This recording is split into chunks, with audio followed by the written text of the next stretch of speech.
Activist group Wal-Mart Watch, which has not been a fan of the giant retailer, held a meeting in New York today, released a national poll that shows that Walmart's favorability rating had declined 5 percentage points since 2005. It's now standing at 71%. At the same time, Fortune magazine is out today with its annual Fortune 500, and wouldn't you know, Walmart is back on top. But it is facing criticism about its stock performance, disappointing sales, and the corporate spying scandal that has plagued it for the last several months. So the question inevitably comes up periodically, is it time for Lee Scott, the CEO, to go? Joining us with both sides of that, in Houston, John Ogg is editor at 24/7 Wall Street, and in New York, Maggie Gilliam, who's a former retail analyst, president of Gilliam & Company. Good to see you both. Thank you for joining us today. Thank you, Bill. Thank you. John, I can think of a certain Republican in the White House who would love a 71% approval rating, and yet they're making much of the fact that Walmart's is down to 71% right now. Well, 71%, I'd sure like to see that polling group. I mean, this is something, the guy's been there since 2000. They've been doing a 3-year turnaround.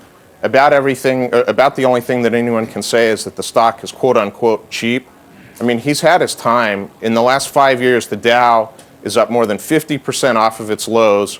And being generous, Walmart is roughly flat. I mean, it's just not working. Everything that they do doesn't work. Maggie, right or wrong, I mean, you're an analyst. When you look at the stock price at Walmart in the last 5 years, at the time that Lee Scott has been at the helm, it is essentially dead money.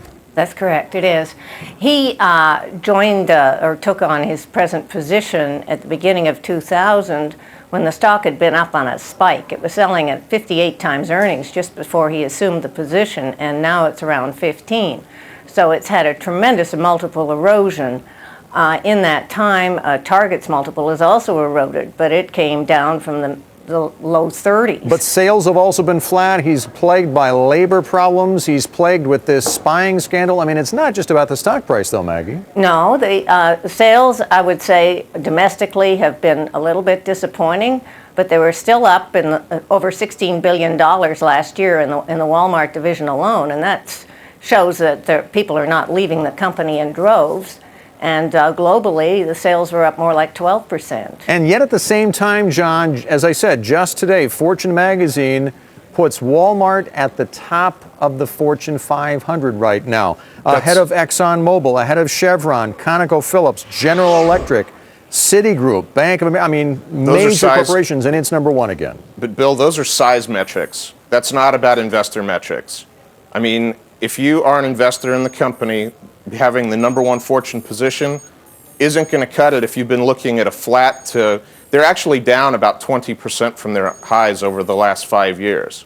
It's down a little bit more than that. I mean, always low prices is not supposed to mean for your stock price. Is that all Lee Scott's fault? Is it entirely? You can never blame the entire position, anything entirely good or entirely bad, on just one person. So what is productive about losing Lee Scott then? I'm sorry? What is productive about losing Lee Scott? Well, I tell you what, get Walmart's board to, at some point later on this week, float a rumor that they're calling a special board meeting and see what happens. Maggie, that'll answer it. What do you think would happen, Maggie? I don't think that Lee Scott's on the way out by any stretch of the imagination. But would Wall Street applaud that, though? I think that's the point we're trying to get at. I don't think so necessarily. I don't think people are blaming Lee Scott. I think that the company is a victim of the United Food and Commercial Workers smear campaign. And the fact that the approval rating has only gone down 5 percentage points points to the company's strength. That smear wasn't exactly undeserved. And I mean, it's one of those things that, once again, this goes from the top to the bottom. It's not just one person, but at the end of the day, there is one person that's responsible, and ultimately that's the CEO and chairman. The only problem is, I'm afraid he's dug in there like a tick. I mean, they just gave him $23 or $28 million for his last year performance. Tie that to the stock performance, not to sales of lower margin items or of cheaper price electronics. All right. I must go, folks. Thank you both for your time today. Appreciate it very much, John Ogg and Maggie Gilliam. Appreciate it.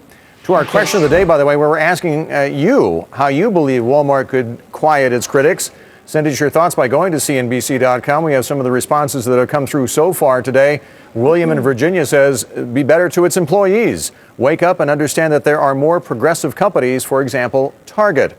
Then Rebecca in Connecticut writes, Walmart doesn't have to quiet its critics. They are probably shopping there right now.